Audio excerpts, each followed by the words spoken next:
I want to talk about something that is a problem in Norway, and that is a distortion of the duty we all have to make sure that everybody around us is taken care of. And I'm going to read a quote from an essay by Awais Aftab, and I'm sorry if I mispronounce that name. The essay is called "The Fantasy of Being Just a Psychiatric Prescriber, the Job of Containment and Metabolism." And Aftab, he is writing about how some psychiatrists are just kind of shutting down patients who are trying to talk with them and are just referring them to a psychotherapist instead. So he uses this example. The prescriber's remit is narrow and clean. I'm just here to manage your medications. That sounds like something to bring up with your therapist.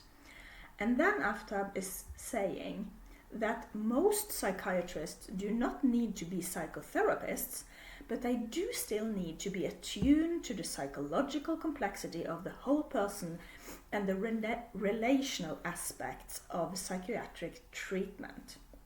So,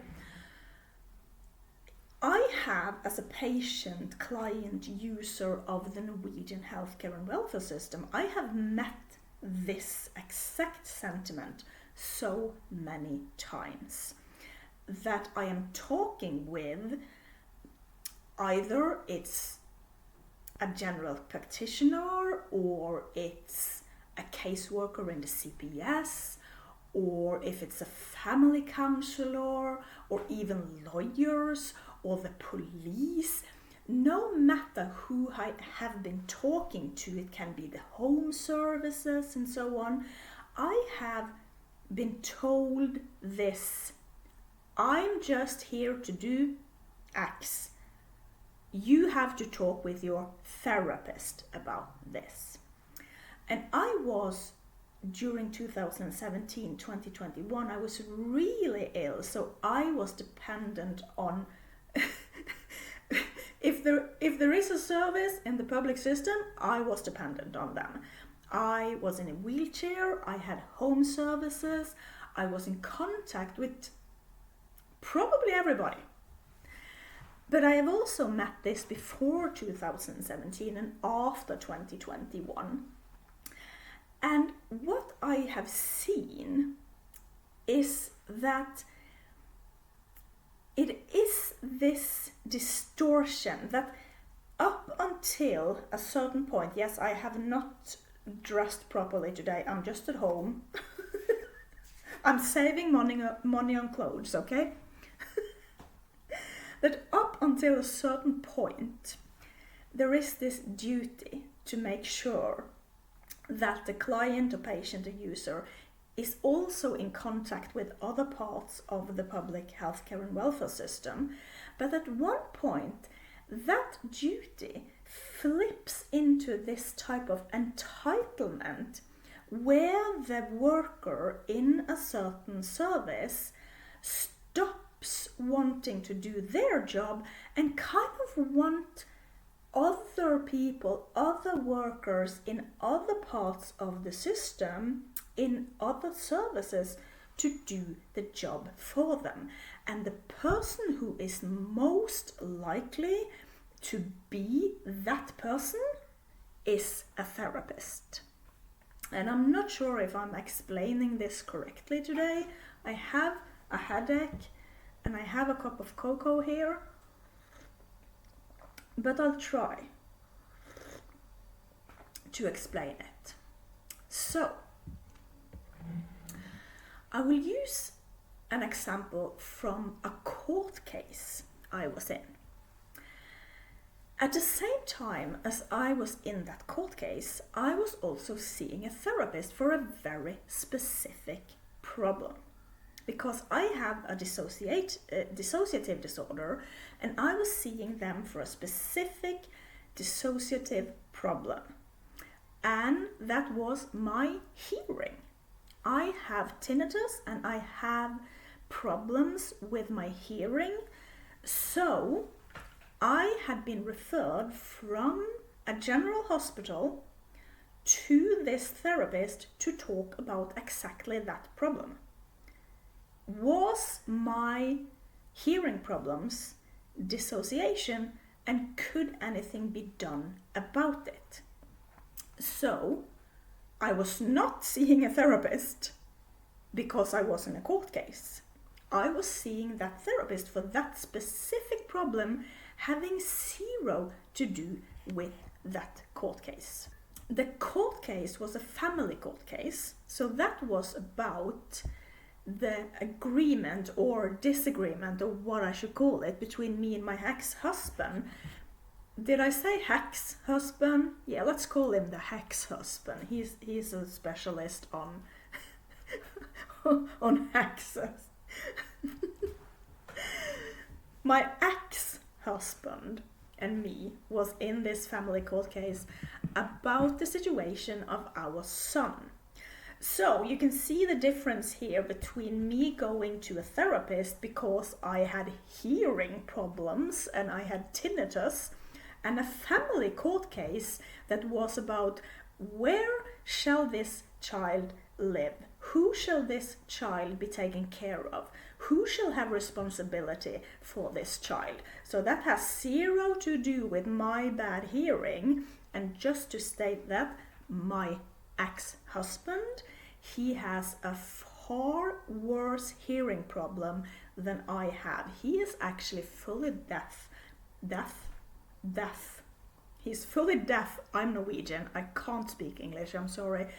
But he is fully deaf in one ear. So he has actually a far bigger problem than me with hearing. So again, that wasn't a part of the court case at all. If it was about our hearing problems, I don't think my ex-husband would have even dared to sue me, because he would lose that competition, to say it like that. So, but still, the lawyer I had at one of the lawyers, I had a team of lawyers, but one of the lawyers there, she constantly told me, and now I can see that the sun is hitting my eyes.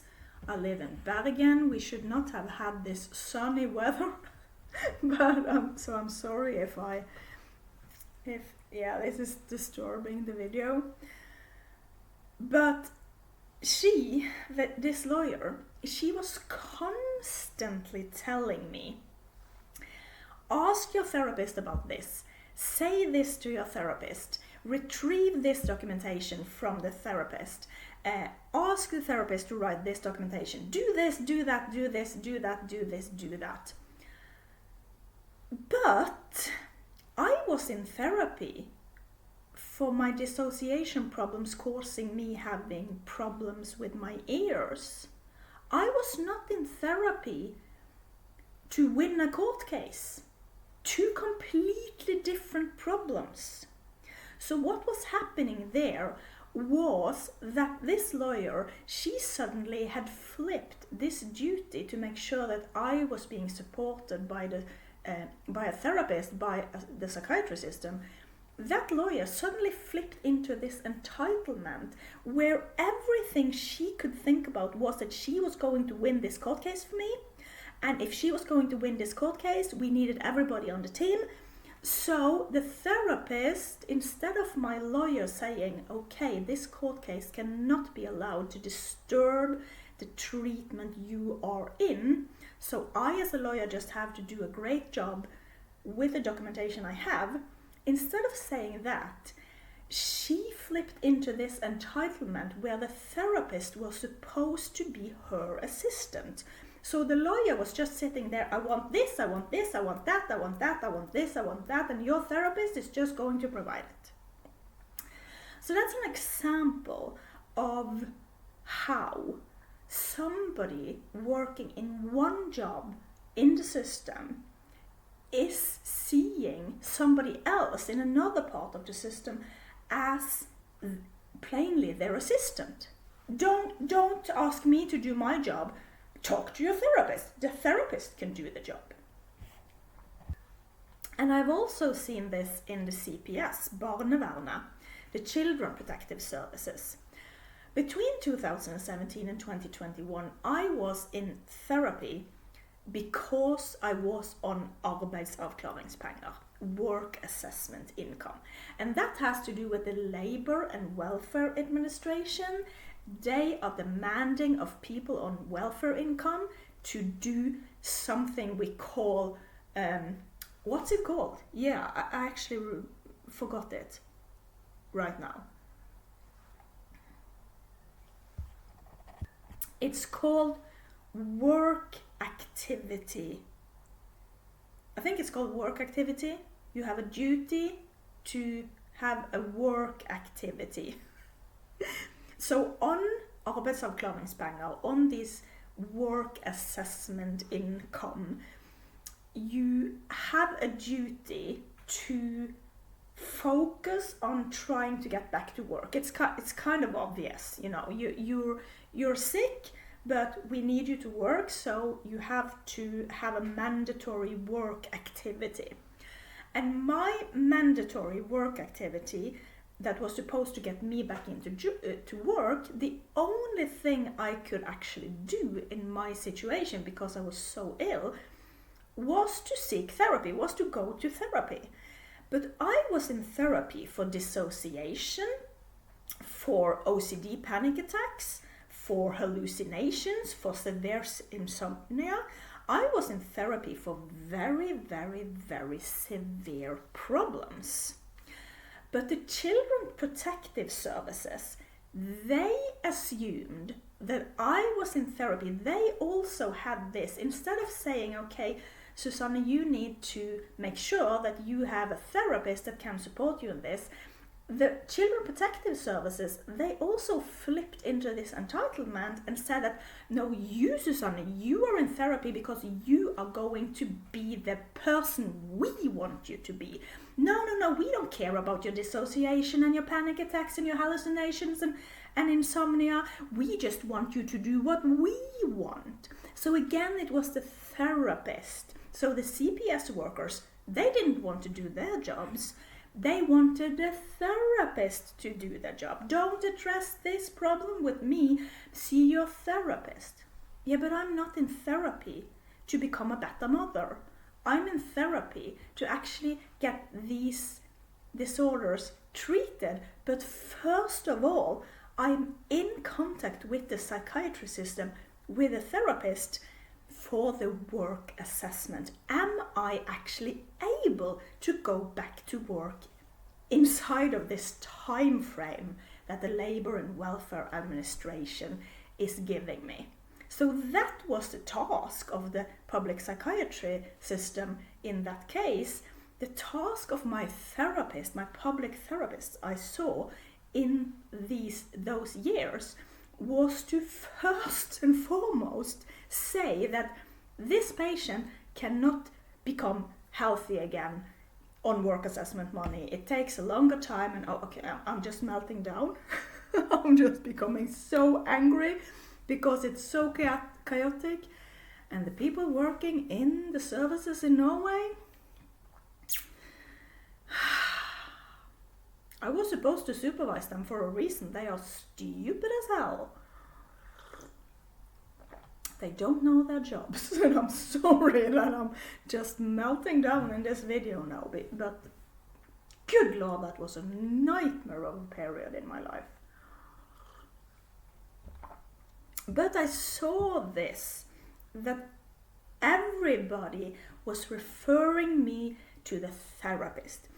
The therapist was supposed to fix everything. And I also saw this in my private life. And this is what I call the Norwegian main character syndrome, or the Norwegian narcissism, or whatever we're going to call it. Every single individual in my life, also in my private life, my ex-husband, my partner in the moment, my parents, my siblings, my friends, even very distant friends that hadn't talked with me for years, one of them assumed that the reason why I was in therapy was to become their perfect daughter or partner or ex-wife or friend. So everybody around me, almost everybody, I have a few people left in my life that I kept being friends with, but almost everybody in my life, also private people in their private roles, expected therapists to fix me to become their perfect Susanna. So there wasn't any kind of interest in me dissociating. They didn't care. Me having OCD panic attacks, they didn't care. Me having insomnia, they didn't care. Me having hallucinations, they didn't care. What they cared about was that the therapist, you go to your therapist and address this and address that and fix this and fix that, because I want you, Susanna, to fulfill a certain role in my life. So everybody was targeting the therapist as the person who was going to fix things. So instead of fixing things themselves, instead of doing their own job, they were constantly referring to the therapist. And up until a certain point, that is actually the duty we all have, to say, are you seeing a therapist? Because I'm worried about you and I cannot do more than this and this and this for you. So I believe that you need to see a therapist for this, or you need to see a social worker for this, or you need to see a family counselor for this, and so on. But at one point this flips into this entitlement, where the CPS caseworkers stop doing their job and just say, let the therapist fix it. Where the lawyer stops doing her job and says, let make the therapist fix this. Where the family counselor stops doing their job and saying, let the therapist in the psychiatry system do this. So everybody is kind of targeting, in Norway, everybody is pushing everything onto the therapist, the psychotherapist. So I'm talking about a specific type of therapist here, not a family therapist, not a social worker, not a nurse, but the psychotherapist, what we in Norway call psykolog. The psykolog is supposed to fix everything. And where does this come from? Why do people sit there in all services, in all workplaces, and also in their private life, in all roles, no matter if you're a mother or a grandmother or an aunt or an ex or whatever you are, how come that everybody believes that the therapist, the psykolog, is going to fix it? So the patient and the psykolog is just going to fix it. Well, isn't that what the psykologer are saying then? Isn't therapy the magic that will fix everything? Isn't that exactly what the therapy profession and the field of psychology is telling us? That if you go to therapy, everything will be fixed. Because when I was in therapy, I was told that from the therapists. No matter how much I repeated, listen up, dude. I am here because the Labor and Welfare Administration is putting this mandatory thing on me, this work activity. So I need you to document that a person with my problems can't become healthy on the so-called arbetsavklaringspengar. So you need to write these fucking words to the Labor and Welfare Administration. I'm going to take a pause here to drink cocoa. Okay, I didn't hit the button. I'm just going to drink it on film. Today's cocoa is cocoa powder with actually sugar, hot water and oil. No spices today in my cocoa.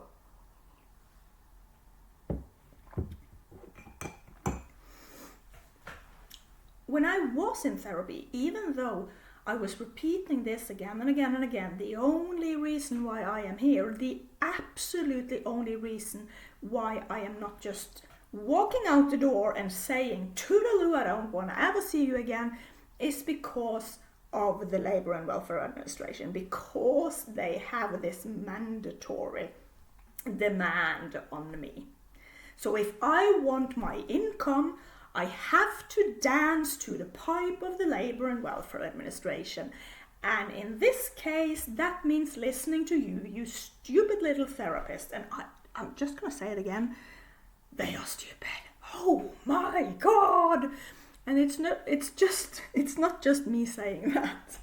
So if you see this video and you think, oh my God, that's Susanne, she is just melting down all the time. No, this is actually researched. The therapists in this country, they have zero brains. It's researched, people, and we believe in research, don't we?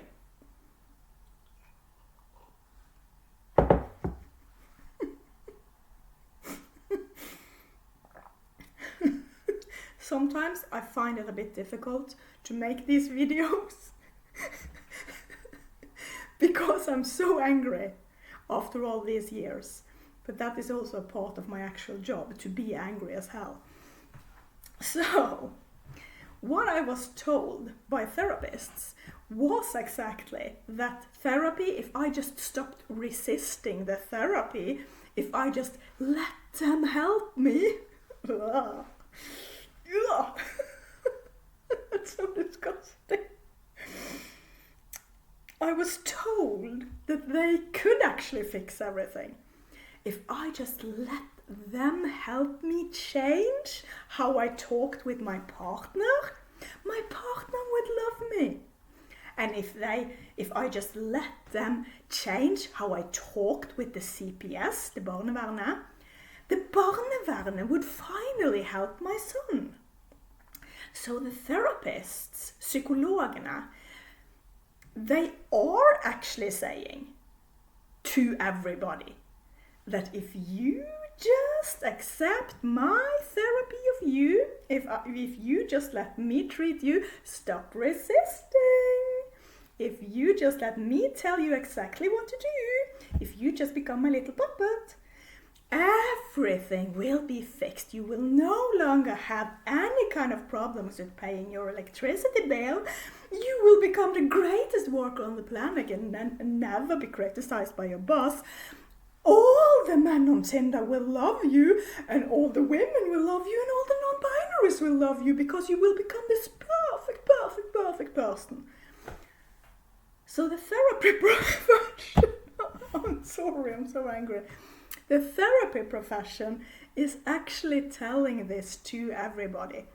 So when people say whatever they are, if they are a psychiatrist or a general practitioner or a lawyer or the person in the grocery store or your mother, whatever they are, if they are saying, don't address this with me, address it with your therapist, it's actually psykologerne, the field of psychology, the profession, the therapy profession, it is actually they themselves who have told the people that therapy will fix everything. So, okay, let me end it there. Cheers.